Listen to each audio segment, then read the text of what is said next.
Valérie Matin, donc vous êtes présidente du laboratoire d'innovation territoriale Grande Culture en Auvergne, qui se situe en Limagne. Oui, entre Brioude et Moulins. Voilà, c'est grand la Limagne. Donc d'où est venue cette initiative du LIT? Quels sont ses sujets de prédilection? Et en quoi, je dirais, ce distinctif, c'est-à-dire que vous le présentez comme un living lab de l'innovation agricole. Donc racontez-nous, s'il vous plaît. Donc l'histoire du LIT a commencé il y a 3 ans. Donc la Limagne, Val d'Allier, est un territoire plutôt de grande culture aujourd'hui et qui a à la fois des atouts, l'atout de disposer de terres très riches, d'acteurs du territoire dynamique, des acteurs de la recherche, l'INRA, l'IRSTEA, l'université, des acteurs économiques également dynamiques, des coopératives, une chambre régionale d'agriculture dynamique, mais aussi un certain nombre de défis à relever pour ce territoire. C'est un territoire enclavé, c'est un territoire qui, comme tous les territoires agricoles, est soumis au changement climatique et éloigné des grands centres de transformation, des grands centres logistiques, donc avec une vraie problématique à la fois d'évolution des systèmes de culture, donc comment faire évoluer ces systèmes de culture vers moins d'intrants, vers une adaptation au changement climatique, et puis une deuxième problématique qui est celle de la valorisation de ces productions. Donc comment on localise sur ce territoire de la valeur. Donc ça, je pense que ce constat, il est partagé par beaucoup de territoires agricoles. Ce qui est original dans notre démarche, c'est d'avoir fait un double pari, le pari du numérique. Je pense qu'on pourra y revenir. Donc l'innovation grâce au numérique, donc réinventer le futur de ce territoire grâce au numérique. Et puis l'autre originalité, c'est la façon d'innover en mode living lab, c'est-à-dire pour et avec les agriculteurs. Donc en partant des besoins des agriculteurs et en associant les agriculteurs au processus d'innovation en mode living lab. C'est quoi ce mode living lab, justement? Comment ça se passe au quotidien, finalement, dans ce laboratoire? Qui est partie prenante? Qu'est-ce qui le distingue d'un labo classique? Vous disiez pour et avec les agriculteurs. Donc, oui. Comment ça se passe? On imagine une espèce de marmite. Oui. Donc effectivement, c'est une marmite dont les membres fondateurs sont à la fois des entreprises, la coopérative Limagrin, l'INRA, Vétaconsup, pour l'enseignement supérieur de la recherche, Arvalis également, la chambre régionale. Et donc vous avez dans cet écosystème des gens qui ont des idées, qui ont des idées pour changer l'agriculture, pour changer les modes de production, pour proposer des nouveaux outils.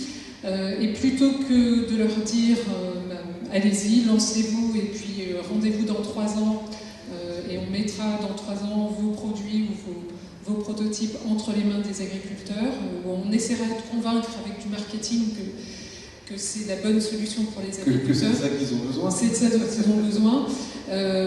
Dès que l'idée a germé, on met dans la même salle ces porteurs d'idées, ces porteurs de projets et des agriculteurs. Et ensuite, on les fait discuter ensemble, on les fait échanger. Du coup, les idées se précisent, les trajectoires qui étaient imaginées sont infléchies. Donc ça, c'est une première façon de travailler en confrontant très précocement les idées avec les agriculteurs. Une autre façon également de décliner les choses en mode living lab, c'est de travailler avec des prototypes en conditions réelles. Et là aussi, plutôt que d'attendre d'avoir des prototypes super, pratiquement aboutis, avoir des prototypes qui fonctionnent juste ce qu'il faut et les mettre entre les mains des agriculteurs en conditions réelles, donc dans des vrais champs, avec des vrais agriculteurs et des vrais ennuis, pour pouvoir dès le plus tôt possible se confronter à la réalité des choses. Donc c'est aussi ça la dimension living lab. Du co-développement et derrière du tests en réel sur des prototypes fonctionnels qui permettent effectivement de jamais en fait décrocher du terrain. On fait de l'innovation, mais on est toujours collé au terrain, et donc quelque part on réduit la marge d'erreur par rapport aux besoins effectifs de l'agriculteur. Oui. C'est ça la démarche. Oui. Alors, on parle de numérique, et il y a eu un travail du LIT, donc Laboratoire d'Innovation Territoriale, autour des objets connectés et des champs connectés, la connectivité des champs. Oui, donc dans notre projet, donc je vous ai dit, on fait le pari du digital. Notre ambition, c'est de décrire ce territoire, donc qui fait à peu près 200 000 hectares, de le décrire et de l'instrumenter aussi précisément possible. Donc de disposer de données, que ce soit des données sur les sols, sur la qualité de l'air, sur la qualité de l'eau, et finalement d'avoir une maquette numérique de ce territoire de 200 000 hectares, et d'avoir une base de données qui soit alimentée en permanence avec cette base de données qui mesure le pouls du territoire, si vous voulez. Et à partir de ces données, on fait le pari, et je pense que toutes les startups qui sont là peuvent en témoigner, on fait le pari qu'à partir de ces données, on sera capable de développer des solutions, des applications. On ne sait pas encore exactement quel type d'application, mais on est sûr qu'à partir de ces données, compte tenu de leur richesse et compte tenu de l'ingéniosité des startups, on trouvera des applications qui feront progresser le territoire.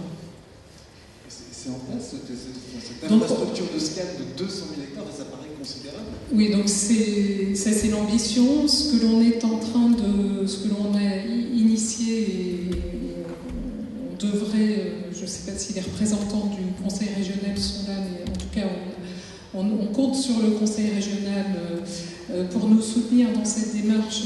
On va commencer par instrumenter une centaine de 1000 hectares pour commencer, et puis ensuite de passer à l'échelle. Donc là, on est en train on a initié l'équipement des 1000 premiers hectares, du 1000 premiers hectares. D'accord. Merci beaucoup. Merci Valérie Mazza. Alors, apporter la connectivité sur un champ, c'est aussi un enjeu, un objectif de Nordnet. Alors, pas forcément le champ, mais l'exploitation. Aujourd'hui, on est sur des territoires qui sont souvent par nature isolés, peu denses, de fait. Donc, c'est quand même assez rare d'avoir la fibre au bout du champ. Il faut peut-être imaginer, on a le FTTO, Fiber to the Office. Est-ce qu'on aura bientôt le Fiber to the Field? Bon, peut-être, mais c'est pas tout de suite. Donc, qu'est-ce qu'on peut faire en attendant, et de manière très opérationnelle? Christophe Houtier. Merci Sébastien.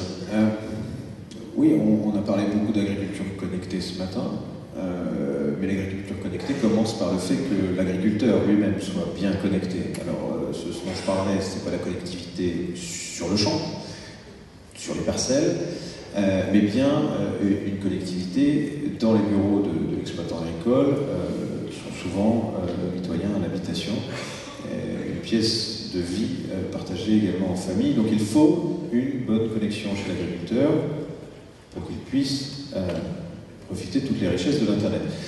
Le constat, il est un peu lointain sur ce slide, je ne le connais pas par cœur, mais je crois qu'il faut regarder dans cette étude que globalement 7% des exploitants agricoles qui ont été sondés ici dans le cadre de cette enquête par BVA déclaraient avoir un débit ADSL inférieur à 512 kg. 512 kg, c'est quasiment une connexion pas morte, mais quasi peu utilisable. C'est quasi nul, hein. C'est l'équivalent de ce qu'on avait avec le bruit du modem pour ceux qui se souviennent. Donc on ne fait plus rien depuis que le web est gavé d'images et qui marche dans les deux sens, le web 2.0, on ne peut absolument plus rien faire. Rien faire, on ne peut pas non plus faire grand-chose quand on a une connexion Internet qui est aussi autour de 2 mégas. C'est le cas a priori de la moitié des exploitations agricoles aujourd'hui que d'être bridé par ces réseaux filaires. Donc, bien Nordnet dans cette affaire a pour objectif, en tant que fournisseur d'accès Internet, d'apporter une solution qui s'affranchit des réseaux filaires, d'une solution d'accès à l'Internet à haut et très haut débit chez l'exploitant. Et on le fait au travers de technologies dont certains ont entendu déjà parler, j'imagine, que sont soit l'Internet par satellite, soit à l'Internet par radio. Ce petit bouton fonctionne.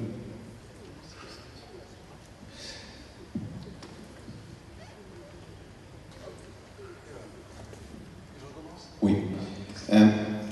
Je vous en parlerai plus en détail de ces solutions d'accès Internet par satellite ou par radio, mais évidemment, ces solutions s'affranchissent des réseaux terrestres. Il n'y a pas besoin de ligne de téléphone pour qu'elles fonctionnent, ces solutions d'accès Internet, et elles permettront à l'exploitant agricole demain, naturellement, de faire ce dont on a parlé ce matin, c'est-à-dire faire sa déclaration PAC une fois par an et la faire depuis chez lui. Parce que ces agriculteurs, parfois isolés dans le monde rural, sont obligés d'aller au McDo du coin connecté en Wi-Fi gratuit chez McDo pour pouvoir faire leur déclaration PAC parce que dans l'exploitation, ils n'ont pas un débit suffisant. On va lutter contre ça, nous, avec nos solutions. On va lui permettre de déclarer ses naissances aussi, s'il est éleveur, de les déclarer via une connexion Internet à haut débit et de le faire rapidement. Et puis, dans ces usages réglementaires, lui sont imposés aussi le fait de faire ses déclarations MSA ou ses déclarations de fiches de paie par Internet. Essayez de le faire avec un accès ADSL à 512 kg, vous en serez arrivé au 7e café, que vous n'aurez toujours pas terminé, vous serez bien éveillé, mais votre patience commencera à s'effriter. Donc, les solutions que l'on apporte, en appuyant sur le bouton suivant, permettent de vous dire que la première technologie qu'on peut utiliser, c'est l'accès Internet par satellite. Ça se matérialise comment? Eh bien, ça se matérialise au travers d'une parabole qui est installée sur le bâtiment, sur l'exploitation agricole, sur l'habitation de l'agriculteur. Cette parabole a une spécificité, c'est qu'elle va émettre et recevoir de la donnée. Tout passe par la parabole, en émission comme en réception. On s'affranchit des réseaux terrestres et on obtient des débits de l'ordre de 30 mégas pour les offres professionnelles et de l'ordre de 20 à 22 mégas pour les offres dites grand public ou TPE. Au travers de cette parabole, installée sur l'habitation, on va pouvoir disposer aussi d'une ligne de téléphone. On va pouvoir, via cette parabole, recevoir la télévision. Donc on est bien sur une solution qui est disponible tout de suite, partout en France, parce qu'elle s'affranchit de toute infrastructure terrestre. Le satellite, les satellites que nous utilisons sont dans le ciel là-haut à 36 000 km d'altitude et couvrent naturellement tout le territoire. Donc ceci passe par une parabole, et puis d'un autre côté, on a une autre solution dans certains territoires, qui est ce qu'on appelle l'Internet par voie radio. Alors cette fois-ci, en fait, nous installons également une antenne sur l'habitation du client, une petite antenne qui fait la taille d'une feuille A4 à peu près, et qui va, elle, dialoguer, non pas avec un satellite là-haut, mais qui va dialoguer avec un émetteur qui se trouve à quelques kilomètres de l'habitation, ou quelques centaines de mètres de l'habitation. Et cet émetteur-récepteur va lui permettre de se connecter là aussi avec des débits de l'ordre de 30 mégas sur les nouveaux réseaux radio qui sont déployés actuellement en France. Alors vous voyez sur la carte de France, à la différence de l'Internet par satellite, l'Internet par radio est disponible dans, je vais dire, quelques départements. Il est disponible avec des débits de l'ordre de 30 mégas dans des départements comme la Haute-Garonne, comme la Charente, comme la Vendée qui a dernièrement construit un tel réseau. Eh bien, Nordnet s'attelle à fournir aux exploitants agricoles une solution d'accès Internet qui va lui permettre enfin d'accéder au débit et, j'allais dire, de vivre son quotidien, et parmi les 2000 exploitants agricoles qu'on a déjà connectés au travers de ces solutions, j'ai le souvenir d'exploitants qui étaient en coopérative d'utilisation de matériel agricole. Là, ils géraient leur CUMA entre eux, et puis ils devaient s'appeler pour se prêter de matériel, pour le réserver, etc. S'appeler, se laisser des messages, c'est compliqué. Il y avait bien une application sur Internet pour réserver son matériel en ligne, etc., mais ils n'y accédaient pas. Il n'y avait pas de haut débit. Ils ont été connectés via satellite, et désormais, tranquillement, ils peuvent accéder à ces interfaces, à ces outils en ligne pour partager leur matériel, pour gérer leur quotidien, pour gagner en productivité, c'est un grand mot, mais en tous les cas, gagner en confort, et un confort qui va au-delà de l'exploitation agricole, parce que je le disais en introduction, souvent, vous le savez mieux que moi, mais souvent, le bureau de l'agriculteur ou de l'agricultrice se trouve au cœur même de l'habitation, et cette connexion Internet, elle est également utile pour la famille et pour les enfants. Donc, Internet satellite, Internet radio, pour conclure, je vous dirais que ces deux technologies ont fait l'objet dernièrement d'une labellisation par l'État. Dans le cadre de son dispositif de cohésion numérique des territoires, l'État a décidé d'aider les foyers et les entreprises, donc à fortiori les exploitants agricoles, les plus isolés, de les aider au travers d'une subvention nationale. Et il se trouve que les offres de Nordnet, qu'elles soient via satellite ou via radio, ont été labellisées par l'État, et l'exploitant agricole qui serait isolé du bon débit à Internet, eh bien, peut tout à fait disposer d'une aide financière pour raccordement à ces technologies. Alors, je dirais, faites confiance à ces technologies, elles existent depuis quelques années, elles ont elles ont fait leurs preuves, elles ont beaucoup évolué avec le temps. Et un seul conseil, c'est quelque part rendez-vous sur le site de nornet.com. Sur ce site, vous y saisissez votre adresse. Et en quelques clics, vous savez, quelle est la technologie qu'on vous recommande, radio ou satellite, et puis 2, vous savez si, à partir de cette adresse, vous pouvez bénéficier ou non d'une aide d'État pour limiter les coûts de raccordement à cette technologie. Aide d'État qui est parfois, même souvent, abondée par des subventions locales. C'est le cas en Auvergne, c'est le cas dans le Cantal, où depuis maintenant de nombreuses années, la région aide les plus isolés à profiter d'une connexion par satellite en délivrant une subvention qui va jusqu'à 400 € dans le département. Donc faites confiance dans ces solutions qui sont disponibles tout de suite et au tarif de la DSL. Voilà, c'était une minute publicité de Nordnet, et à votre disposition, avec grand plaisir pour vous accueillir toute l'après-midi sur le stand qu'on tient à votre disposition et répondre à toutes vos questions sur ces technologies. Merci. Merci beaucoup Christophe. Donc on a connecté le champ, on a connecté l'agriculteur, tout va bien, on commence à récolter de la donnée. Et là, les ennuis commencent. Nicolas Ferras. Les opportunités. Ah, toujours comme ça, toujours le verre à moitié plein. Oui, alors merci pour cette transition rapide. En effet, il y a une création de données aujourd'hui qui est en train de se faire. Je pense que ce matin, vous avez pu assister à ces interventions-là. Après, soyons clairs. La donnée n'a de valeur que si derrière, elle permet de réaliser un service, une optimisation. En clair, augmenter l'efficience. S'il n'y a pas d'efficience ou s'il n'y a pas derrière de gain, il n'y a aucune valeur. C'est assez basique, donc beaucoup de monde parle de la donnée. Alors, je dirais on est un peu entre mythe et réalité derrière. Alors, la réalité, c'est qu'en effet, l'agriculture, aujourd'hui, est l'un des plus gros créateurs de données. En termes de catégorie professionnelle, 80% je crois des agriculteurs utilisent Internet ou en tout cas les connectivités dans leur environnement professionnel, donc ce qui est très fort. Ils génèrent historiquement, ouais, tu peux laisser, c'est pas grave la pub, c'est pas dramatique. Ils génèrent énormément de données. Alors à la base, comment ils créent la donnée? C'est-à-dire les premiers outils qu'ils ont eu à leur disposition, c'était des outils pour les aider sur la partie réglementaire. Soyons très clairs, la digitalisation de l'agriculture, elle est venue pour répondre à des contraintes. La première des contraintes s'appelait l'application des produits réglementés de type phyto-intrant. Est-ce que j'utilise le bon produit, la bonne dose, etc. Et c'est comme ça que les premiers outils digitaux sont apparus. Le deuxième, c'était le pilotage, notamment des déclarations de type PAC. Donc la digitalisation de l'agriculture, elle est venue au départ d'un facteur de contrainte, et puis elle est en train de se transformer dans un facteur d'efficience et de création de valeur. Et on est un peu à ce niveau-là du modèle. Alors pourquoi elle y arrive? C'est parce que le digital n'est pas arrivé comme une solution qui est apparue from scratch derrière, mais il est arrivé aussi en lien avec les partenaires, avec les organisations qui existaient déjà. C'est-à-dire le digital est venu augmenter une chambre d'agriculture, une coopérative, un négoce ou un intermédiaire. C'est-à-dire c'est venu comme une solution qui s'est additionnée, et non pas comme une finalité. C'est ça qui est en train de se passer dans l'agriculture. Alors, si on regarde un peu la situation aujourd'hui, on a à peu près 100 000 exploitations.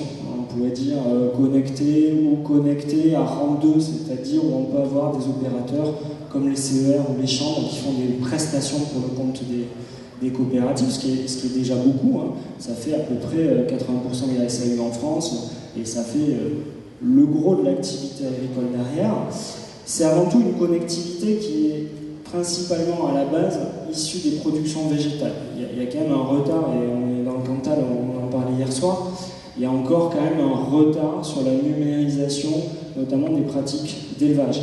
C'est compliqué, c'est pas les plus gros marchés, ça a été beaucoup plus vite sur les productions végétales. Et ça, clairement, malgré tout, c'est ce qui est en cours.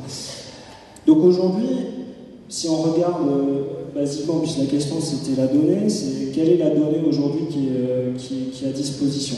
Alors aujourd'hui, la donnée, elle était ces différents acteurs.